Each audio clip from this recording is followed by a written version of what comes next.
You like podcasts? Oh, I like podcasts.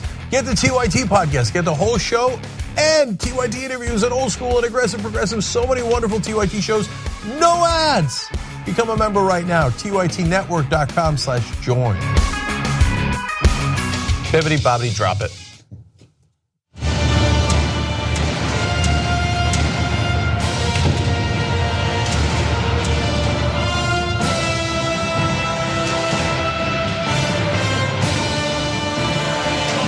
Hey everybody. It's Friday, and this is the Young Turks. Jake's still gone. I'm here, Johnny DeRolla. Ben and Michael joining me for what should be a good first hour, I think. We always say that before the show, though. We always say that. We're hopeful people. It's going to be a great hour. Oh, it's going to be an awesome hour. It can't be that every time. But sometimes we're lying because we look at the rundown, we know it's weak. But that's true. Yeah, that's a good point. Today's a fine lineup. We've got some serious stuff, and then we also have something that has no purpose being on the rundown, except that I'm leading the show, and so I get to put it there. So it'll be fun, though. That'll be our dessert if we get through all the important topical policy stuff. Yeah, it has nothing to do with video games. I love Game of Thrones. It doesn't have anything to do with it. I have more than 2 interests. I have 3, and this is the third one. Okay, so you struck out. Electric cars. What's that? Electric cars. Have you heard about the Tesla Roadster? Come on, everybody. I know there's a lot of haters of electric cars Walmart out there. and JB Hunt have ordered them already. Really? Yeah, they're getting big corporate orders for these things. Yeah. Now look, I know that like Tesla's new, like the truck and the Roadster is not going to convince people necessarily that they need to switch over because the Roadster is going to cost $1 bajillion. But if you have... No, you caused this. But when you see that this car can go more than 600 miles on a charge and has a 0 to 60 of 1.9 seconds, how can you deny that the future is electric? Okay, now it's going to be a great show. Okay, now it's going to be a great show. I'm excited. Okay, I'm going to get one of those someday. Anyway, let's jump into the big news then. Unfortunately, we're going from electric cars to something related but sadder. Yesterday, there was an environmental disaster that literally no one could have predicted. No one did predict it, actually, and it has to do with the Keystone pipeline. It actually had a spill. Like the oil that's supposed to travel inside of it got out somehow, which seems impossible. I know it's made of metal, but it actually happened. The pipeline leaked Thursday morning, spilling about 5,000 barrels of oil or 210,000 gallons of oil southeast of the small town of Amherst in northeast South Dakota. It's like a logic puzzle to figure out where in South Dakota that is. But anyway, the pipeline has also had other smaller spills, by the way. 400 barrels each in 2011 and 2016, all in that same area, actually. In response to the reports coming out that spill had actually happened, TransCanada said it shut down the flow of oil in the pipeline at 6 a.m. Quote, after a drop in pressure was detected in its operating system resulting from an oil leak that is under investigation. They give the rough idea, basically, of where it had happened there. And I know, it's like, what do you say at a time like this? The oil got out on the ground. Yeah. It seemed like such a sure thing. Well, it was a sure thing. It leaked. It did leak, and it leaks all the time. And so they're talking about this leak, and there were the 2 similar size leaks. But we did a story like 6 months ago. I think it was in Oklahoma, I'm not 100% sure there, maybe you can find the video, of the hundreds and hundreds of not reported leaks that have happened throughout. Like Missouri, I think there was Missouri or Arkansas, actually. It might have been somewhere around there, but it's just a routine thing now. It's not necessarily always 210,000 gallons, but jokes aside, like we've been saying the whole time, leak after leak after leak, we come back and say, hey, maybe this is inherently a dangerous way to fuel an economy. There's not a lot of damage done routinely from solar or wind leaks, okay? Maybe your hair gets messed up a bit, but that's about it. Well, easy, partner. It's a disaster for Ben. It depends on the day. Yeah. The other thing here, and I have no expertise to lend to this, except that the number of times that a company has reported a leak and then that leak has been an accurate depiction of the leak, 0. Right. Yes. I mean, so when they say... I hope it's true, but when they say generally 210,000 gallons, it turns out it's 2,210,000. Yeah, God gallons, only knows. Yeah, I mean the general operating procedure in environmental disasters like this, energy company disasters. I mean, look, we all saw the China syndrome. Right? Of course. Well, John didn't. But. Right. It's a film. No, you downplay it. Car chase. And so I hope that when we hear the truth about the leak, that it is no greater than that. But I wouldn't be surprised. But they say they explain it away too. They say, well, this was caused by something that was installed improperly. Well, okay, right. That's what can happen if you have that. And then they said, like, based on what we know, and you'll probably get to this, John, but based on what we know, It hasn't affected the water table or the base That's of what water, they say. right? Based on what we know, but it could have. But here's when it wouldn't if it weren't there in the first place. Yeah, look, if there was evidence that it had happened in the first 24 hours that it affected the water, fine. But I'm not simply going to trust that because you haven't detected it in the first hour, we're good. And I know that the tribal council in the area has put out, they're talking about working with the federal authorities to try to contain this because obviously they feel responsible for that area, although they are not responsible for that pipe. That's TransCanada that does that. But there's a huge water reservoir there, like in that area. Not a reservoir technically, but there's the body of water that could potentially be contaminated. And I'm glad that you brought up that, it was just because of a ring that was wrong or there was a bad seam. But like when we said that this was going to happen, what did you think we thought was going to happen? That the pipe was evil and wanted to spill? Yeah, but they count there's going to be some sort of mechanical failure. Part of selling this is knowing that we expect there to be a leak, so that then when there is a leak, they can blame it on something or say, look, there are a few leaks here and there. That's part of getting this thing working. That's, but when it's a catastrophe, then you can't really use that argument. Yeah. So that's why it's so critical to undersell the catastrophic part of this, to make it seem like, hey, this is a problem, we're fixing it, but this is routine. This is what happens when you have a pipeline. Yeah. No one, after the Challenger blew up, would say, it was just a little problem with the O-rings. Yeah. Right? Fix the O-ring, we're good. All we need to do is tighten the O-rings and then it's fine. Yeah. Except 7 astronauts are dead, and so you can't make that argument. Exactly. With some tiles too, I think. Some tiles. Yeah, I think that was actually what it was. Yes. I'm not an expert. It was the O-ring, but it was the tiles that... Right, but because the O-ring was not sufficient, I think caused the failure of the tile. Now we're getting into John territory with this conversation. I don't appreciate that. Anyway, let's jump back into this because obviously this spill is in its own right a terrible thing, although inevitable, and we will see others. At some point, we'll all be back here, maybe all three. We'll be sitting here and we'll be talking about the next 300,000 gallon leak or the next 2 million gallon leak. Or maybe we'll be talking about the endangered species that were killed in this particular leak. For now, though, we have this one, and it comes at a particularly interesting time, actually, when it comes to these pipelines and TransCanada. So if you bring up this map here, you're going to see the darker line there, the black line, that is the Keystone pipeline. And if you see as it crosses through South Dakota, roughly about halfway down through South Dakota is where it's spilled. But you also see those other colored lines there. And that's where we get into Keystone XL, the expansion pipeline that was rejected by President Obama.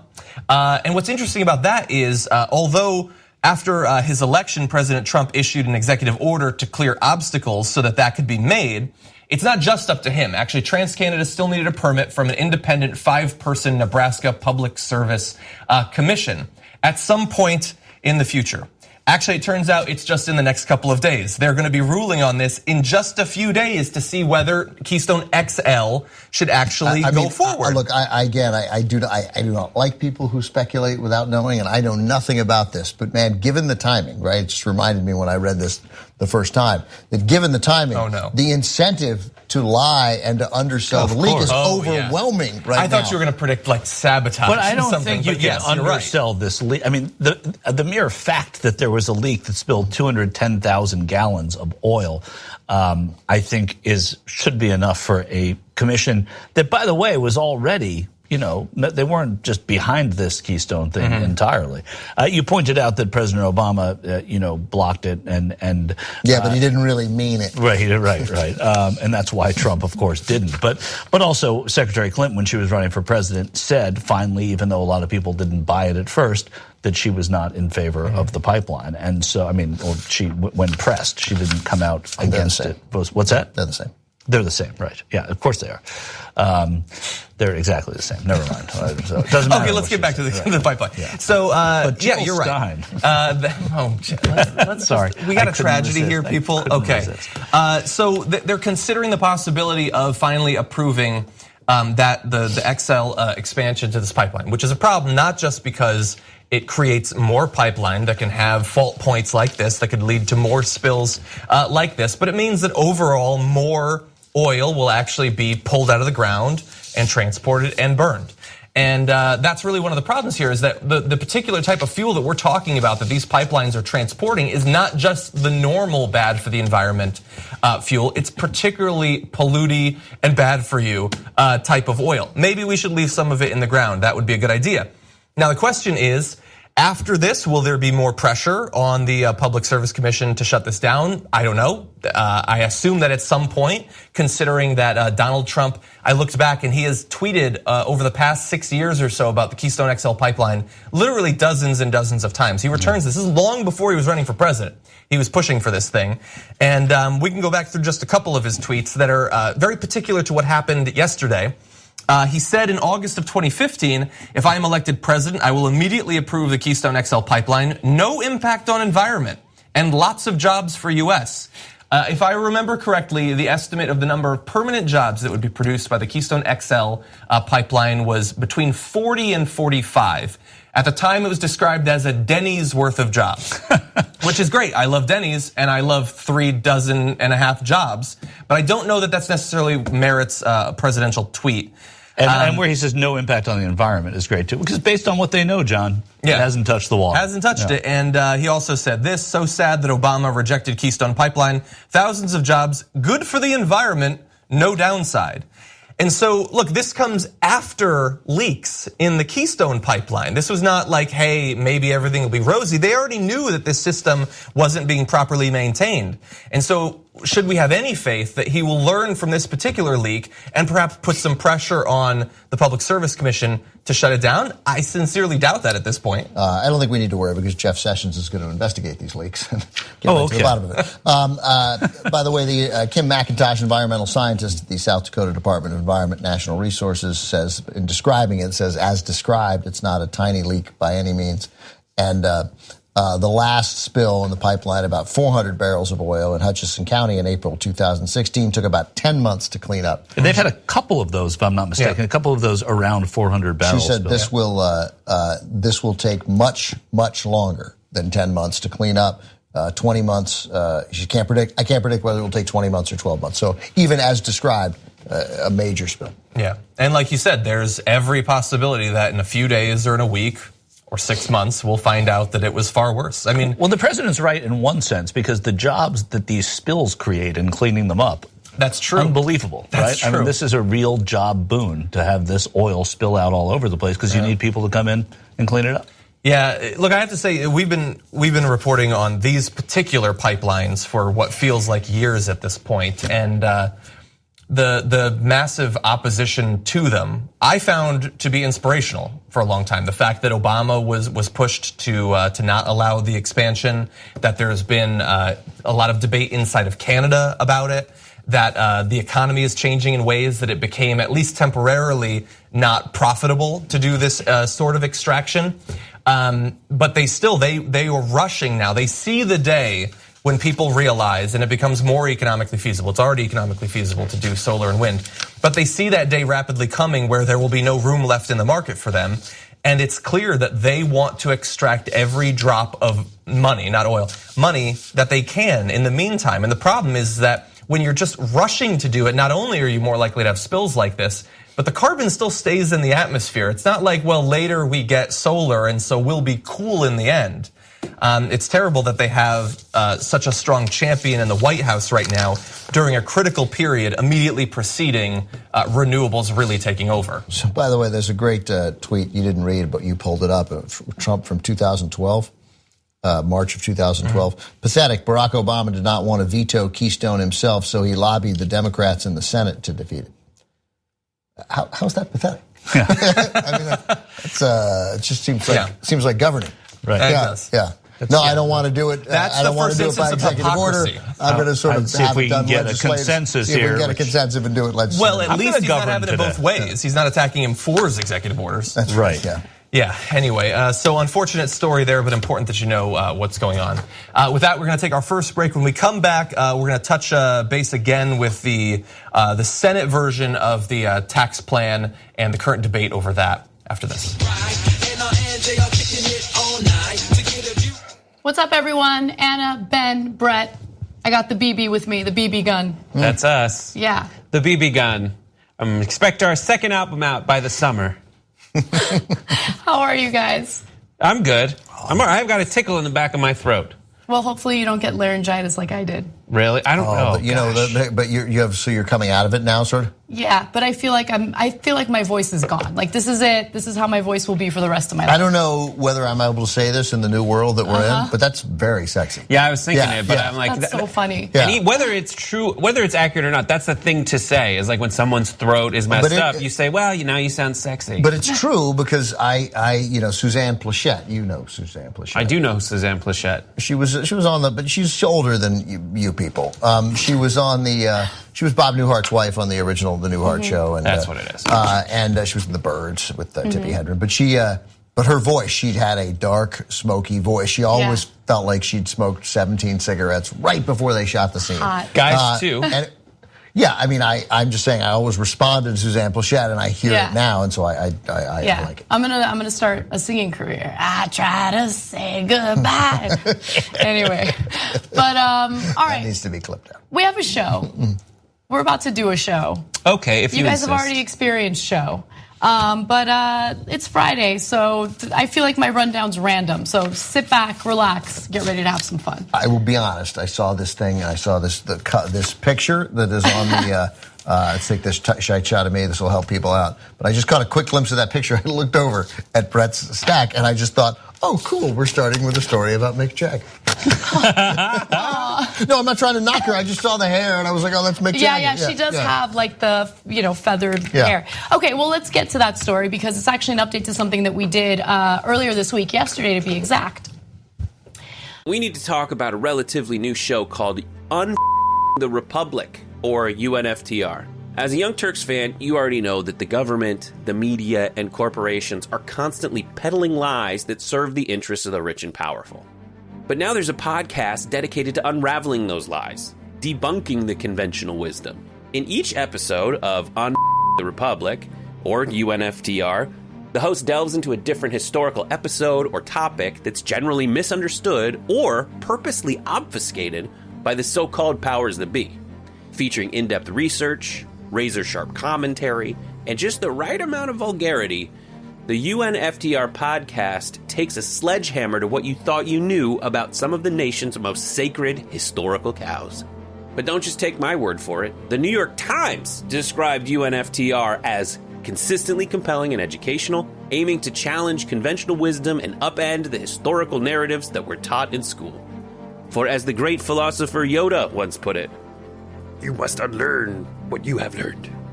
And that's true whether you're in Jedi training or you're uprooting and exposing all the propaganda and disinformation you've been fed over the course of your lifetime. So search for UNFTR in your podcast app today and get ready to get informed, angered, and entertained all at the same time.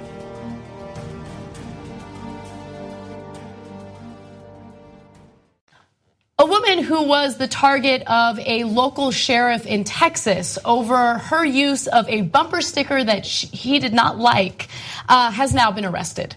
This is an update to a story that we did earlier, and it's regarding a woman who had a bumper sticker on her car that had a bunch of expletives directed toward people who voted for Trump. Now, the sheriff who saw this bumper sticker or saw a picture of the truck with the bumper sticker had wanted to target her for prosecution, and then he realized, oh, maybe there's some freedom of speech issues there, and maybe I should take my post down. Well, here's the update to the story. Karen Fineska, who is the woman with the truck and the bumper sticker, was arrested Thursday afternoon for possession and use of a fake identification, jail records show. A spokeswoman for the Fort Bend County Sheriff's Office told BuzzFeed News that it received a tip Wednesday that there was an outstanding felony warrant for the driver. And so my guess is she probably became, or her identity became public as a result of this big story that went viral. And then maybe someone looked into her past, her record, I don't know, but someone tipped the authorities off to her. And for those of you who might not have seen the bumper sticker in question, here's what I was talking about. It said, F Trump and F you for voting for him. And then the sheriff, Troy Nels from Texas, said, I have received numerous calls regarding the offensive display on this truck, as it is often seen along FM 359. If you know who owns this truck or it is yours, I would like to discuss it with you. Our prosecutor has informed us she would accept disorderly conduct charges regarding it. Now, there have been a number of cases that were ruled by judges, federal judges, indicating that you can't go after people for things like this, for a bumper sticker that might be deemed offensive. So he later took down that post, but she ended up getting arrested anyway for unrelated charges. Yeah, I hope she can prove it. I mean, the fact is, I'm sure they didn't make up the charge. It probably existed, but they were thrilled to find it when they searched her because they targeted her for prosecution, right? They were like, let's dig up something, let's find something, and they found something. I hope she wins everything. I hope she wins everything. I hope she wins harassment. I hope she makes these guys pay. Fortunately, the ACLU has told her to get in touch. Yes. Because it's not. I mean, it's been very clear. You're allowed to use 4-letter words. That is protected speech. You can use it in a bumper sticker. You can use it to fly a flag from your house. I would have gone a different route with my Trump protest, just because again, I do think you're on the street and kids, and they're gonna be like, hey, what's that? I wouldn't have gone with that. I would have objected on those grounds a little bit to somebody who had an F Obama and F you for voting for him, which I'm sure probably existed in Texas. Yeah. But they're not the same. There are reasons to hate Trump, and there weren't reasons to hate the other guy. Yeah. I have a shirt that says I got bourbon faced on shit street that I bought in New Orleans. Clever. And I bought it and I was like, this is the most clever thing I've ever seen. I need this now. Also, I think I had been drinking. So I bought it and I occasionally would put it on, but I wouldn't go outside. Yeah. I would go like, oh God, this isn't gonna work. Go back inside. And I would, or if I like forget that I have it on because I sleep in it and I walk down the street and I realize I'm wearing it, I would do like the whole hand like across, like I'm like walking down the street like this because this is where the people would say, you'd be like, it says Canal Street. It says Canal Street. Yeah. But I wouldn't. I would hope I wouldn't be arrested. But whatever, it's beyond that. It doesn't matter. Whatever, she's allowed to do it, and it's fine. She is, yeah. So she's protected by law for the bumper sticker. The other charges, I don't know anything about that. So I don't know if she's actually guilty of anything. I just know that she has been arrested because there was an outstanding felony warrant. Troy Nels, let me just say this. I'm sorry, Anna, it was on my mind because when I mention this example all the time, but I think it's Bowers versus Hardwick, which was the sodomy case, and that's the one that got us out of it, or that is the case. I think that's the original case that got us into it. So that was because a cop went into an apartment because a neighbor complained because the neighbor knew that two gay men were having sex there, and obviously a totally consensual relationship between grown-ups. And they went. This is not a good look when the shirt does that. It's not good. I don't care for it, and we'll be editing that part out. I was like, what has happened to my shirt? Oh, that's me. Oh, my God. So back to civil rights. Back to civil rights. So in Bowers versus Hardwick, the cop in Georgia goes into the apartment, right? Didn't have to. Could have rejected the call. A lot of steps along the way. Or if he felt compelled to because the person, you knock and you go, hey, you got a neighbor who complains. So, I don't know, maybe keep it down so they don't complain. But I didn't sign up to be a police officer to come in here and arrest, I'm making the ages up, and arrest a 34-year-old man for having consensual sex with a 31-year-old man. That's not why I got into this business. And Troy Nels, you got into this business because somebody saw this truck and because you like Trump or you were offended by people who find this incredibly offensive person offensive, that you decide that you're going to take time off the public dollar that you're getting paid for to protect us and keep bad guys off the street, that you think, I'm going to spend my time doing this. Here's what you say to the person who calls. Hey, man, it's America. Hang up the phone. Yeah. Be rude, like so often you probably are, and hang up and go do your job. Do your job. This is not your job. Just thank you for your concern. Thank you for your concern. I understand that this could be unnerving to you. Sure. Just the expletive used, steer it away from the name. But it has been upheld in the court of law. Okay, nothing we can do about it. Something great about this story is it gave me a chance to go look up other anti-Trump things Bumper you can buy. Right, yeah. Oh, there's stuff that you looked up. I went on very Etsy. excited. It's just amazing stuff. Like there's a Redbubble T-shirt situation you can get into. My favorite is it looks like it says it's Miller time, but it says it's Mueller time. I've seen that one. I've seen that. I mean, I've seen that. I think I saw it on Twitter. There's one that says It's written down in a very like Disney style T-shirt design that says "Super callous, fragile, racist, sexist Nazi POTUS." Nice. Wow. Okay. So good. And it doesn't take up as much time. There's a pin you can get that's an Oompa Loompa of the president. It's just his face on the Oompa Loompa. And then there's like this whole toilet subgenre of things you can buy. The toilet subgenre. I have the toilet paper, which my mother-in-law gave me as a gift. But there's also like the poo emoji sticker you can put on it's Trump's face and the poo emoji. And then also like a decal you can put. Guys' urinals have like sometimes like a little bee that you pee on, just so it doesn't, that's like the non-splash. So you can put a whole Trump decal inside your toilet and pee on it every time if you want to express yourself. I may take a controversial stand here. I reject all of those. I really, those make my skin crawl and I hate them. I get it. You can sell them, but don't do it. Don't do it. Don't buy any of that stuff. Don't support that. It's gross. I think for me, the big thing is whether you want to buy it or not, do you boo? Like, I don't care, right? But I just don't like owning or displaying anything like that because I just don't want people to talk to me. You know what I'm saying? Sure. Like, you're inviting people to talk to you or interact with you. And look, for the vast majority of people are fine, but I still don't want to talk to you. Like, I don't. It sounds like a non-political statement. Just a general statement of interaction. No, it's actually strictly political. Because if someone approaches me and wants to talk about something else, then I'm all for it. Like, I'm not going to shut down immediately. If you want to come up to me and talk to me about Trump and politics, I don't want to talk to you at all. I don't want to talk to strangers about, and I don't want to invite it. You know what I'm saying? Because people are insane right now. Yeah. And people are unhinged and like mentally unstable and do all sorts of crazy things. You see all sorts of crazy videos out there of people confronting each other violently. I'm not inviting that. And I think, look, I support this woman. I support anyone who wants to display any type of political speech. That is your right. But it is risky too. So there's like a little element of courageousness in what she's doing because she's in freaking Texas where, you know, the majority of people in her district voted for Trump. And so she's like, I don't care. I'm going to have this. I'm going to, you know, display it loud and proud.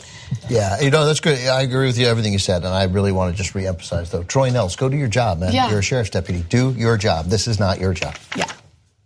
All right. By the way, one real quick story that I experienced with John. Right after Trump got elected, John was wearing the bitchy rich shirt with Trump on it. And we were getting lunch at a local grocery store together. And this woman like walked right up to him and she's like, what does that mean? And I was like, it means he's bitchy rich. That Trump is bitchy rich. Our president, he's bitchy rich. That's what it means. And what did she say back? Well, I was kind of like combative immediately. Really? Were you in a bad mood because of the election? Can't tell. Yeah, didn't seem like she was. And then she walked away. Yeah. She walked away. But like, we had I don't have interactions like that. We had a party I didn't invite you to, and it was the Trump year anniversary. You oh my didn't God! Invite me to it though. John did. I didn't. It was the oh my God, he's still in power hour, and we had we edited a video of like Trump inspired music, and after every minute you take a shot of beer and it plays like a little clip of him saying like some I assume are nice people, and then there's that. But I had to go run out and get the tiny finger sandwiches, so for everyone to eat. I don't think you need the word tiny. Yeah, but like they're tiny hand, tiny finger sandwiches. It was a joke. Oh, okay, all right. But I had my shirt on already, and for it we had shirts that said, "Are we great yet?" That's so good. So I was out and you can buy them online. It wasn't our idea, but I was out at the supermarket, and multiple people asked me like, "Where did you get that shirt?" I wore I mentioned I wore the Kofefi shirt that we have. It's the only sort of TYT product that. Well, I'll wear a hat or something, but I won't wear any. I won't wear Jurassic Prick, right? But Kofefi's funny, and I mean at the airport it's crazy. I mean 15 people must have stopped me and asked me about it, right? I mean, really? It was mostly more than half of voters by statistically would have agreed with you. That's right. Yeah. So I know, but it does. You're right. Even if they agree with you, but that's what I'm saying. Like, I just don't. I don't want to talk about politics. Yeah, I mean, unprovoked. Like you might want to talk about politics. You might sit down at a meal and meet an interesting person and talk about politics, but it's not going to be It's not going to be someone raised. What you're looking to avoid is encountering someone raised to ire over your choice. That's true. Also, I don't like statement tees in general because I feel like people are walking around with them like, let's talk about my shirt now. Right, so I mean, I'll forget that I have that shirt on. I'm not a huge bumper sticker fan for that reason, unless it's clever. Right. Adam Carolla has a very funny bumper sticker, right? Like, just like you're out on the street, you're sharing it with other people. Like, why are you making it? What does his say? He's like, don't do it. Like, don't have a bumper. Don't go. Hey, Trump! Like, hey man, I'm just driving down the street. I like Trump. Why now I hate you? Or so like this isn't really the best way. So I mean, but I would part company. But it's funny when his thing and it's thoughtful. But I like a retro. I like like a Kennedy '68 bumper sticker. Like that's right. That's cool. It doesn't seem like that's going to really bother anybody. Or like a "Have a good day." Yeah, that's clever. That's something, really clever. Just something. Right. Yeah. Something boring. Right. All right. Let's move on to someone who. Mick Jagger wasn't in that story at all. No, she just had similar hair, and it was out the corner of your eye. All right. Another update on the story we did earlier this week. At TYT, we frequently talk about all the ways that big tech companies are taking control of our online lives, constantly monitoring us and storing and selling our data. But that doesn't mean we have to let them. It's possible to stay anonymous online and hide your data from the prying eyes of big tech. And one of the best ways is with ExpressVPN. ExpressVPN hides your IP address, making your activity more difficult to trace and sell to advertisers. ExpressVPN also encrypts 100% of your network data to protect you from eavesdroppers and cyber criminals. And it's also easy to install. A single mouse click protects all your devices. But listen, guys, this is important. ExpressVPN is rated #1 by CNET and Wired magazine. So take back control of your life online and secure your data with a top VPN solution available, ExpressVPN. And if you go to expressvpn.com/TYT, you can get 3 extra months for free with this exclusive link just for TYT fans. That's expressvpn.com/TYT. Check it out today. Fox has permanently banned Gene Simmons. And that was after he was in New York doing interviews on various shows for Fox in order to promote his book. Now, he made headlines earlier this week when he talked about how, women can really wield their power if they put some lipstick on. His quote also was to lift, separate, and point them in the general direction of men, referring to women's breasts. If women are looking for a promotion or some power in life. Well, of course, he offended some people, but that didn't stop Fox from inviting him on. So Simmons had come to Fox to do an interview with Maria Bartiromo on Fox Business's Mornings with Maria to promote his book. Right after that, things really started to fall apart, okay? So Bartiromo's studio is located on the 3rd floor at Fox News and Fox Business headquarters in Midtown Manhattan. After the interview, he went to the 14th floor for an entertainment feature where he began acting improperly. And that's where things really started to get crazy. So there was a video shared by one of the Fox hosts that kind of illustrated the beginning of him losing his mind and doing things that ended up getting him banned. Here's the very beginning. Take a look. Gene, right over there. In addition to power, would you like to do precipitation? Oh my gosh! Gene Simmons doing weather. Come over here. Janice. The lighting is better here. Yes. Janice, Gene is now the weather machine. We are maximizing Gene Simmons' potential with the weather maps. Let's take a look at it.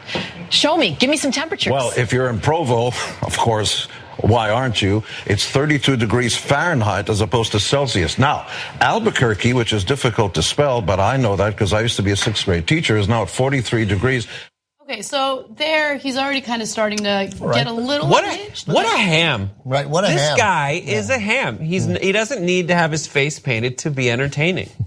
He really gets it going. I love when someone on an interview just like gets up out of their chair. Yeah. And then, what's going to happen next? Obviously the weather in this case. Couldn't happen in the old days with the wired microphone. No, you kept you kind of fall back in your chair. Yeah. It's getting a little creepy though on the side.